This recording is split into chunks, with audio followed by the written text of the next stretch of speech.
Repetía frases que no sentía, hacía bromas que no entendía, me reía de lo que no me daba gracia, porque ahí en medio de ese salón lleno de adolescentes igual de confundidos que yo, ser diferente era una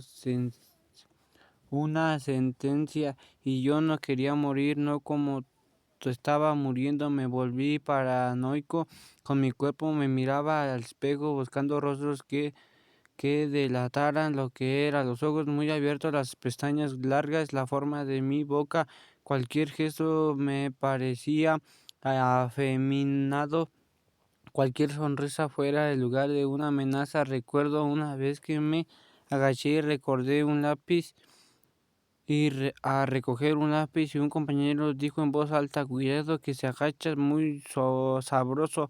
Todos se rieron, todos menos yo. Por dentro quise romperle la cara, pero por fuera solo bajé la mirada, fingí risa y me tragué el nudo de rabia y humillación que me ardía en la garganta.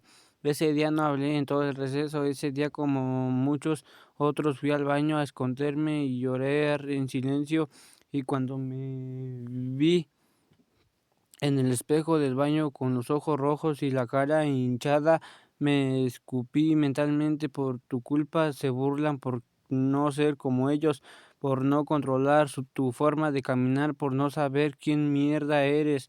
Llegué a desear con desesperación ser alguien más, ser el típico niño varonil que les gritaba a las niñas que estaban buenas, que jugaba fútbol y le olía el sudor a orgullo, pero no era yo era otra cosa, una cosa que nadie me enseñó a nombrar, una cosa que ni religión condenaba, que mis padres odiaban, que la escuela ridiculizaba, y sin embargo ahí estaba dentro de mí, gritando por salir, aunque yo la estuviera enterrando viva. El problema no era ese, que no se moría, que mientras más la callaba, más fuerte se volvía, mientras más la odiaba, más me devoraba por dentro.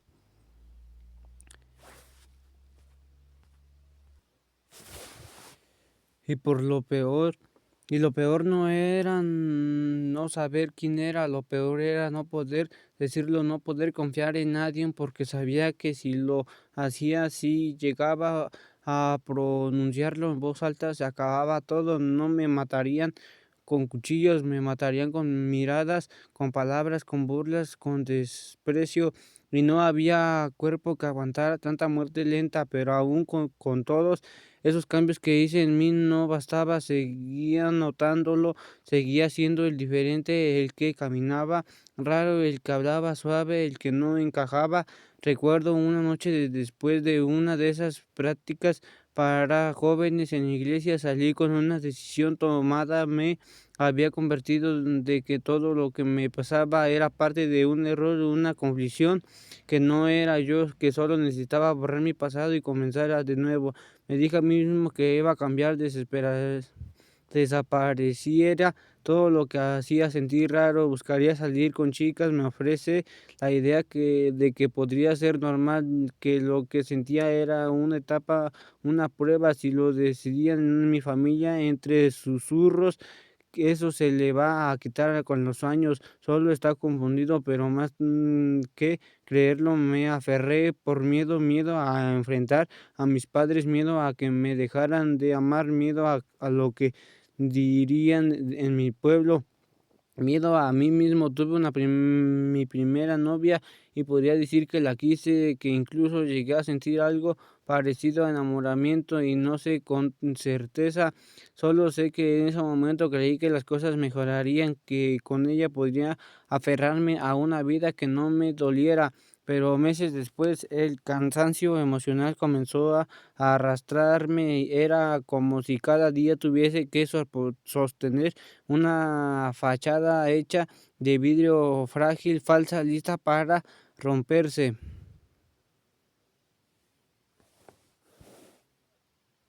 La fatiga de fingir, de estar todo el tiempo pensando en cómo sentarme, cómo mirar, cómo reírme, cómo hablar, y aún así no bastaba. En todas las escuelas no hay de esos típicos compañeros abusivos, los bravucones, los crueles, los que necesitan aplastar a otros para sentirse igual y alguien, y claro, siempre eligen a uno, siempre hay una víctima preferida y esa era yo.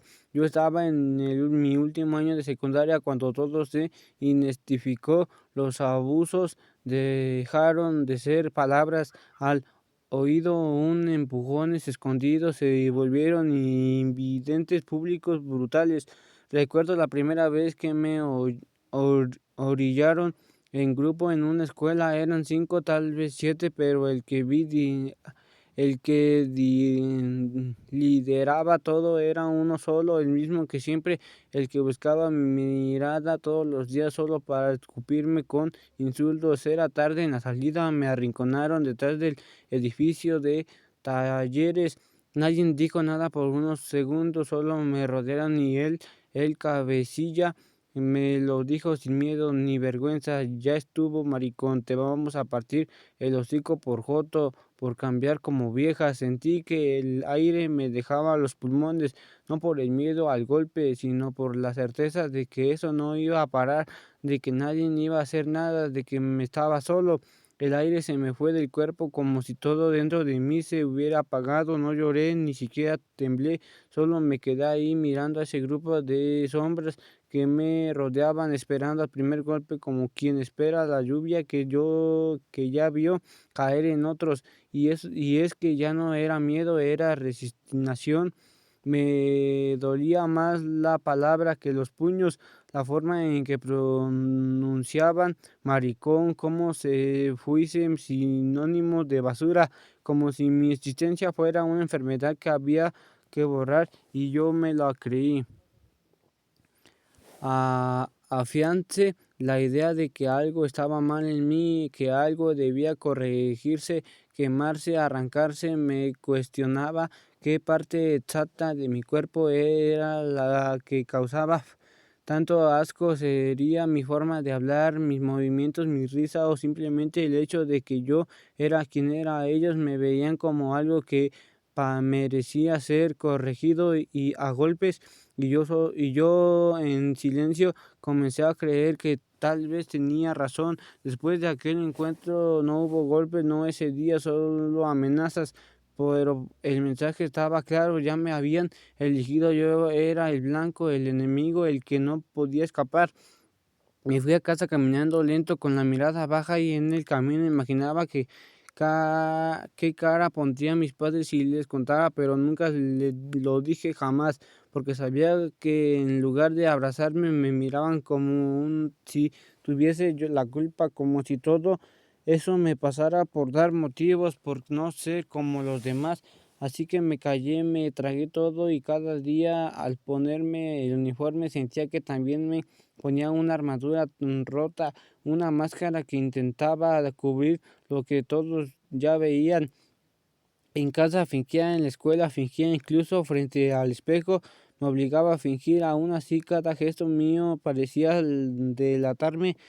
Había noches en que me quedaba mirando al techo, pensando si algún día todo eso pararía. Me preguntaba si en algún lugar del mundo habría un espacio donde pudiera existir sin miedo, sin esconderme, sin sentir que era malformación humana. Pero ese lugar no era en mi escuela, no era en mi casa, no era por mi cuerpo. Me estaban enseñando a odiarme, y yo, como un buen alumno, aprendía rápido. Pasaron meses idénticos con la misma rutina de miedo. Yo caminando por los pasillos con la mirada al suelo, esperando que no me vieran, no que se olvidaran de mí, que por un día me dejaran en paz, pero nunca pasaba. Ahora de lonche me quitaban la comida, la tiraban al suelo, a veces me la escupían. Era una humillación constante, como un castigo diario, solo por existir.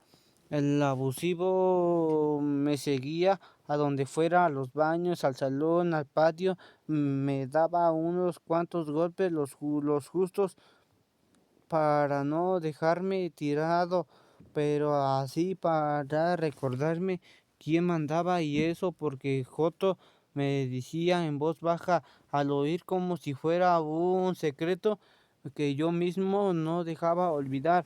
Dejé de salir al recreo, dejé de comer, dejé de hablar, dejé de ser.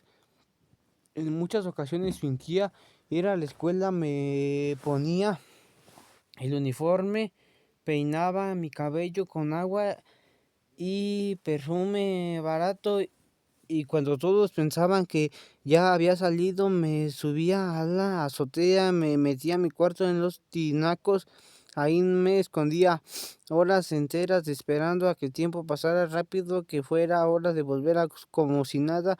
Volví atrapado entre el miedo y la vergüenza, no quería seguir, pero tampoco sabía cómo detenerme sin hacerme daño y los más jodido era que no podía decir nada, porque si hablaba sentía que si me iba a ir peor, porque ese tiempo hablar no era una opción, solo trabajar, tragar y fingir hasta que una noche con olor a tierra mojada, humedad pegada a las paredes, una noche en temporal de lluvias cuando el agua corría por las banquetas y golpeaba los techos con fuerza. Tenía 13 años y ya no pude más.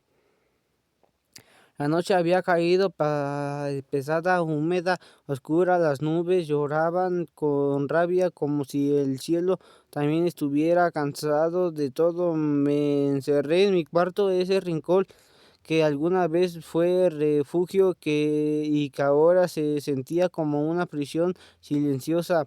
La lluvia golpeaba las láminas del techo como gritos sordos, era como si el mundo entero supiera que yo estaba por rendirme. Mi cuerpo temblaba, pero no de frío, temblaba de miedo que me provocaba vivir en la ansiedad que me carcomía por dentro, del asco que sentía por lo que era, no por lo que creía que era. Mi mente repetía una y otra vez las palabras que me decían todos los días: maricón, joto, enfermo, raro, y una parte de mí las creía, las había dejado entrar tanto que ya no sabía qué eran, verdad o mentira.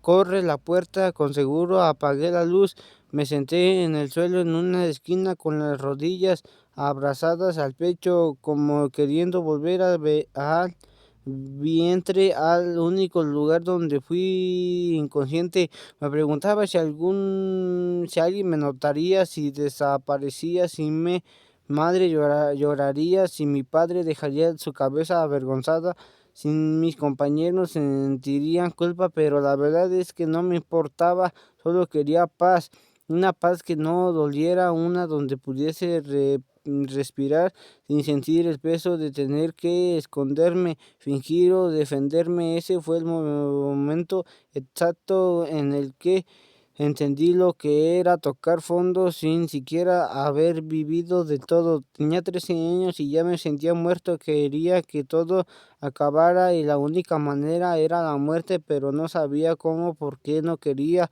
Por lo menos ese día sentí dolor. Recordé que mi hermano menor, cuando era muy niño, tomó un medicamento controlado de mi padre para dormir y terminó en el hospital. En mi cabeza pensé que si él tomó una, tal vez si yo tomara todo el frasco sería suficiente.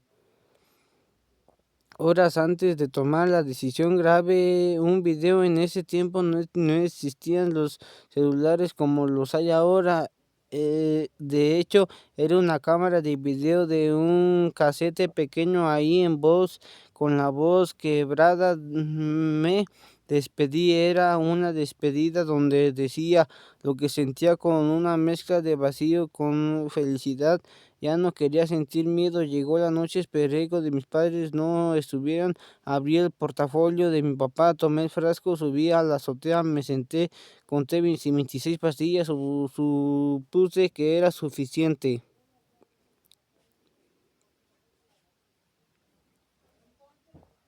Me las tragué una por una sin agua, me recosté en el suelo y entonces lo vi al cielo más hermoso que recuerdo en mi vida. Estaba lleno de estrellas, como si todas hubiesen bajado esa noche a acompañarme en un cielo violeta cinematográfico y real, como si el universo supiera que alguien estaba listo para rendirse, pero no me fui. Mi cuerpo se rebeló, empezaron las náuseas, mi estómago se infló, vomité hasta que no poder más, temblaba, sudaba, lloraba y cuando desperté seguía ahí en el mismo lugar tirado, rato lloré.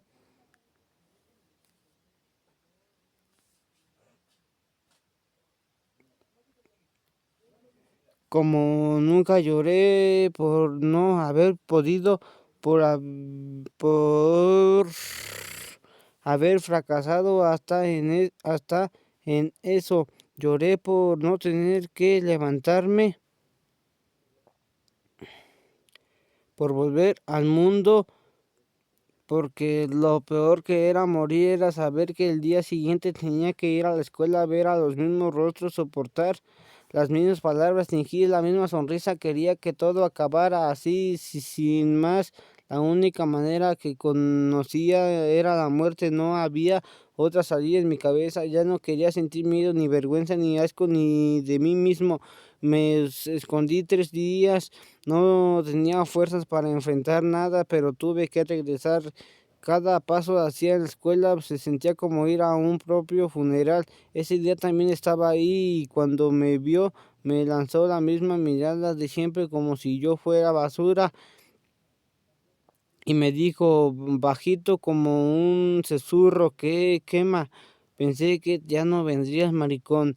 Me congelé el corazón, me golpeó el pecho, pero no dije nada. Ya no tenía fuerza, solo me tragué el coraje, la tristeza, la decepción de seguir vivo. La vida siguió como si nada hubiese pasado. Ahí entendí que si iba a sobrevivir no te podía esperar a que alguien viniera a salvarme, ni mi madre, ni mi padre, ni mis maestros, ni Dios, nadie. No fui lo suficiente valiente para responder. Una vez que en el camino llegó al pueblo, no me dejaba bajar, me cacheteó las veces que me quise con la furia ciega de quien goza el poder que le da miedo ajeno y yo con la cabeza agachada sin mirar a nadie, todos observaban, nadie decía nada, era como si lo que me pasaba ya estuviera normalizado, como si me lo mereciera por existir en una forma. Tenía tanto sentimiento que han tenido una mezcla de rabia, impotencia, tristeza y vergüenza. Quería gritar, llorar, pedir que alguien hiciera algo, pero me lo tragué todo. No iba a dejar que me vieran caer, eso sí que no. Me bajé.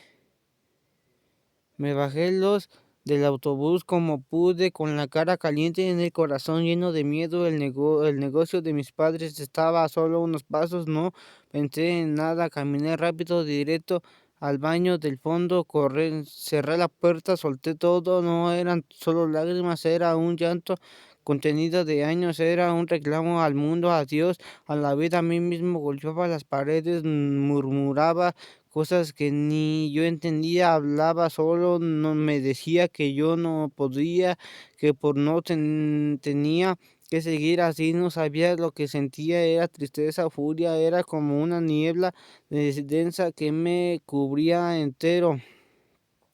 Mi madre escuchó algo, tal vez el murmullo, tal vez el golpe seco de mis manos contra la pared. Tocó la puerta con fuerza, con esa mirada, voz autoritaria de siempre. Ábreme, ábreme ahora, ahorita mismo. ¿Qué traes? ¿Qué chingados traes? Yo no podía, no, pues no sabía cómo decirle lo que me pasaba, cómo decirle que tenía miedo, que me dolía la vida, que me dolía existir, cómo confesarle que me pegaban por lo que soy, por lo que ella nunca aceptó de mí, pero insistió tanto que mi cuerpo decidió: un niño me pega desde hace mucho tiempo, le dije sin verla a los ojos. Se hizo un silencio, uno de esos que duelen. Por un instante pensé que iba a regañarme, que diría que era mi culpa, que seguro yo no había provocado algo, pero no dijo nada, solo se fue, salió del negocio, los pasos pesados, con una rabia distinta, ya no era c- contra mí, era una rabia con el negocio de otro lugar. Nunca me contó qué hizo, nunca pregunté, solo sé que al día siguiente no me volvieron a tocar, nadie me molestó, ni una palabra, ni una mirada, nada. Y fue extraño. Sentí alivio, sí, pero también un hueco porque me di cuenta de que aunque me habían defendido, seguía sin poder hablar, sin poder ser, sin poder respirar tranquilo. Era una víctima a medidas, pero igual era una víctima, aunque ya nadie me tocara, no significaba que el dolor se hubiera ido, las heridas físicas sanan rápido, pero las otras, esas eran las que no se ven, se quedan ahí como si tuvieran raíces. Que quien era cambiado por los pasillos con miedo ser demasiado de sonar muy suave, de parecer lo que en realidad era. Me defendieron, sí, pero yo aprendí a defenderme, y eso era lo más jodido. Esa noche ya en la casa me encerré otra vez en el baño, no lloré, no hice ruido, solo me vi al espejo y me vi, no me reconocí. Tenía 13 años y sentía que ya me habrían desgastado como si tuviera 50. No era solo un niño al que molestaban en la escuela, era un niño que hubiese aprendido a odiarse a sí mismo para poder sobrevivir, un niño que ya habría intentado morir, que había fingido, actuado, escondido, callado, y que aún así seguía siendo el joto. Nunca me lo quitaron, nunca fue suficiente. Recuerdo que mi madre, luego de ese episodio, no me dijo nada, no me preguntó cómo estaba ni qué había pasado. Actuó como si nada, pero algo en su forma de mirarme había cambiado. No era ternura ni empatía, era más una mezcla de incomodidad y vergüenza, como si no supiera qué hacer con un hijo así. Y yo entendí que si quería sobrevivir tenía que seguir actuando, tenía que seguir escondiendo, tenía que dejar de ser yo. En esos días aprendí a sonreír cuando quería gritar, a contestar con educación mientras por dentro me ardía el alma, a convivir sin confiar, a no esperar nada de nadie, me aferré al dibujo, a la moda, a sonar sin silencio con telas de pasarelas, aunque no pudiera decirlo en voz alta. Era mi único refugio, mi única verdad. Todo lo demás era mentira. Lo que en el que momento dejé de ser niño, tal vez ahí. Tal vez fue en ese baño, en el negocio de mis padres, cuando entendí que ya no podía ser quien era, que para existir tenía que resistir. Tal vez fue el día que me pegaron en el camino y nadie dijo nada, o cuando vomité todas las pastillas bajo un cielo violeta. O tal vez simplemente nunca lo fui. No quería ir, pero tampoco podría quedarme. No quería seguir viviendo lo mismo, pero tampoco tenía otra salida. Tenía miedo, miedo real, ese miedo que se siente en el estómago, que no se deja tragar ni respirar bien. Era como estar todo el día esperando el golpe, la burla, el grito. Cada paso hacia la escuela lo daba como si caminara hacia el paredón. Mi mente repetía una sola pregunta todo el día: y si hoy vuelven a pegarme. Pensé las primeras horas con los nervios rotos, sudando frío, la espalda tensa, los ojos fijos en el reloj. En los salones no podía concentrarme, solo pensaba en que se acercaba la hora de la salida, el momento en el que mi cuerpo se volvía territorio de otros. No quise arriesgarme, no podía permitirme otro día, igual no tenía fuerzas. cómo sonó el timbre de salida, sentí el corazón en la garganta, esperé, me quedé sentado, vi cómo los demás corrían, reían y empujaban como si fueran libres. Yo no lo era, yo tenía eso, yo estaba esperando sobrevivir y ahí fui cuando una mentira me salvó la vida. Me acerqué a una maestra, una que sí, que ya era el grupo, la maestra de artes. Le dije que no tenía quien me recogiera, si podía llevarme hasta el negocio de mis padres que quedaba justo enfrente de la carretera.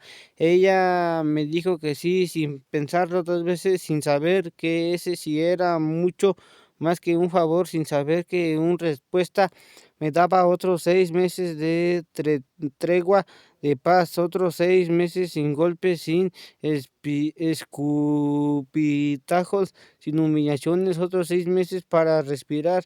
Me llevaba en su carro viejo, uno rojo, ponía música instrumental o clásica y nos hablábamos mucho. Yo fingía que era por comodidad, pero la verdad es que no quería que me preguntara nada. Tenía miedo de quebrarme si alguien me mostraba un poco de atención. Así pasaron los días y los días se convirtieron en semanas, 6 meses y terminé la secundaria, tuve mi graduación, me tomé fotos con compañeros que no sabían nada de lo que viví, fingí estar feliz como todos los demás, fingí que había sido un año normal, pero por dentro sabía que estaba ahí de pie gracias a ella y ella nunca lo supo, la maestra de artes. Esa mujer sin saberlo me salvó, me rescató sin haber preguntas, me protegió de mi simple presencia. Nunca le dije gracias, nunca le conté la verdad y aún así lo hizo. No sé si algún día lea esto, no sé si algún día sepa el valor que tuvo ese gesto, pero así algún día llega a hacerlo, gracias maestra. Usted me dio el tiempo que necesitaba para seguir aquí, a veces bastaba para salvar mi vida, mi mente. Mi madre le puso fin, nunca supe qué hice exactamente, nunca supe si habló con alguien, si enfrentó a los padres del muchacho, si fue a la dirección, si gritó, si lloró. Solo sé que el día siguiente ya no volvieron a tocarme, ni una burla más, ni un empujón, ni un golpe. Fui como si alguien hubiera bajado un telón sobre esa pedacilla, como si ella por primera vez hubiese dirigido esa rabia que tantas veces descargó sobre mí hacia el lugar correcto, como si de pronto se hubiera acordado de que yo era su hijo. Tal vez en su mente jamás pensó que su hijo estaba siendo atacado por lo que ella tanto temía, tal vez no entendía completamente lo que estaba pasando, tal vez nunca quiso preguntar porque tenía miedo de confirmar algo que no estaba lista para aceptar, pero actuó y esa acción, aunque silenciosa, me dio un respiro a una manera, a su forma tosca y su estilo seco me protegió y aunque no lo dijimos y aunque no hubo abrazos ni disculpas ni una palabra de consuelo, creí que esa fue su forma de decirme que a pesar de todo seguía siendo su hijo y que aún no podía, yo no sabía cómo ella también me estaba queriendo a su manera, esa pequeña maestra de esa muestra de amor, aunque no lo entendí en ese momento, fui suficiente para permitir terminar la secundaria, terminar esa época y fingir. Capítulo 6: el día que mi alma se impuso sobre mi cuerpo, decidí irme de la casa para no volver jamás. No fue una decisión impulsiva, fue la herida que se fue formando con los años, que fue superando silenciosamente hasta que dejé de doler y solo quedó lo vacío. Tenía 17, pero en mi espalda cargaba más de medio siglo de heridas emocionales. Era joven, pero por dentro ya sabía, alma cansada, golpeada, vieja. Salí con lo poco que tenía y lo mucho que sentía sin un plan concreto. En el fondo de esa hambre vivía un juramento: no volveré a ese lugar hasta sea exitoso no hasta que se me aplaudan, no hasta que me acepten, no hasta que yo mismo me vea al espejo y no sienta vergüenza, hasta que se sienta suficiente. No se trataba de fama, se trataba de dignidad. No quería que no me volvieran a ver como el niño raro, el maricón, el que fracasó. No quería volver como un hombre completo, como alguien que sobrevivió a todo lo que nunca se dijo, como alguien que construyó su nombre con lo que otros usaron para insultarlo, y sobre todo como el diseñador que soñaba desde ser niño. Si quería ser diseñador, aunque tuviera que tragarme ese sueño por años, aunque tuviera que fingir ser médico, arquitecto. Cada vez que alguien preguntaba, aunque mi madre nunca volvió a tocar el tema, aunque pareciera que ese deseo estaba maldito desde que salió de mi boca, aún así dentro de mí ese sueño creció en silencio, se hizo fuerte en el abandono y se convirtió en mi única religión. Sabía que tenía un don, no porque lo viera la gente, sino porque lo sentía como si un fuego que ardía dentro de mí. Cada vez que veía una tela, un color, una silueta, lo supe. La primera vez que sentí que un vestido se elevaba con el viento en unas pasarelas del pueblo y se volvía magia frente a mis ojos, lo confirmé cuando podía imaginar vestidos con basura, con fierros, con cuervos. Lo entendí como me di cuenta de que mi mente diseñaba incluso cuando dormí, que si me fui sin mirar atrás, sin despedirme de todo.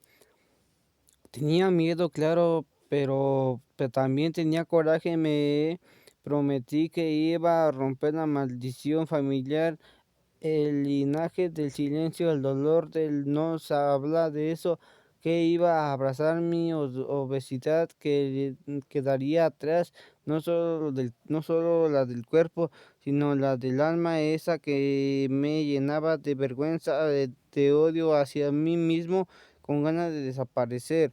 Me fui con lo justo, unas pocas dudas de mudas de ropa, un corazón hecho trizas y una idea poderosa que me mantenía vivo, convertirme en el diseñador que soñaba ser. Y aunque no sabía por dónde empezar, aunque el mundo allá afuera me quería tan incierto como cruel, por primera vez sentía que tenía el derecho de intentarlo. Mi cuerpo lo esculpí como un atleta, me obsesioné con cada músculo, con cada curva, con cada parte de antes. Me enseñaron a odiar la grasa que me cubría de niño, fue reemplazada por fuerza. Cada día frente al espejo era un combate entre el pasado y el presente, una guerra silenciosa donde me repetía que ya no era un niño gordo a femenino, que ahora un hombre que sí veía como la sociedad esperaba que un hombre se viera, que mi voz ya no era delgada, que ya no caminaba con soltura, que mi presencia ya no incomodaba, era una apariencia. El hombre que todos querían ver me lo repetía como mantra. Ahora sí te verían con respeto, ahora sí te aceptarían como si vales, pero dentro de mí, aunque más callado, seguía vivo el Nandito chiquito, ese que hacía vestidos, un secreto que los modelaba con su propio cuerpo en la soledad de su cuarto, que soñaba con pasarelas mientras el mundo se enseñaba a esconderse. Ese niño nunca murió, solo aprendió a callar, a esperar su momento. Por fuera de sentir completo, o al menos eso parecía, porque el éxito comenzó a llegar como una respuesta del universo a tanto dolor trabajado en silencio. Aprendí dos negocios en el área del mueble. Me los tomé tan en serio que antes de cumplir 20 años ya estaban establecidos, y funcionando como si llegaran toda una vida abiertos. Compré tres vehículos no por vanidad, sino porque sentía que cada logro era una cicatriz sanada, como si por fin me estuviera construyendo algo propio, algo que nadie me pudiera quitar. Capítulo 7: Atracción con calor de hogar. No sabía por qué me sentía atraído por los hombres mayores. Era como si dentro de mí existiera una búsqueda desesperada de una figura que me mirara sin exigencias, sin juicio, sin los ojos inquisitivos, una madre que me pidiera ser más hombre, o de un padre que ya no me había soltado de su mano sin decir adiós. Los chicos de mi edad eran espejos rotos que me devolvían la misma inseguridad que yo intentaba enterrar bajo capaz, la misma del éxito, músculo, ropa bien elegida. No me gustaban porque yo tampoco me gustaba de ellos. Me recordaban al niño que fui, asustado, callado, forzado de sobrevivir a la fuerza de esconderse. Pero los hombres mayores, ellos eran distintos. Había en ellos una pausa, en una tranquilidad que me contagiaba. No tenía esa urgencia por aparentar, por competir, no explicarse. No había una manera de cambiar, de hablar, de mirar, algo que me daba paz. Me hacían sentir de todo iba a estar bien, aunque no dijeran nada. Quizás porque yo nunca tuve eso en casa, nunca tuve a alguien que me dijera: estás bien así, no necesitas cambiar. Y entonces llegó el amor. Yo tenía 18 años, él 41. Era la primera vez que me sentí amado sin condiciones, sin que me pidieran cambiar, sin que esconder partes de mí. Con él no tenía que fingir, no me gustaban los vestidos, ni fingir una voz más grave, ni modificar mi forma de mirar. Podía ser Nandito así tal cual.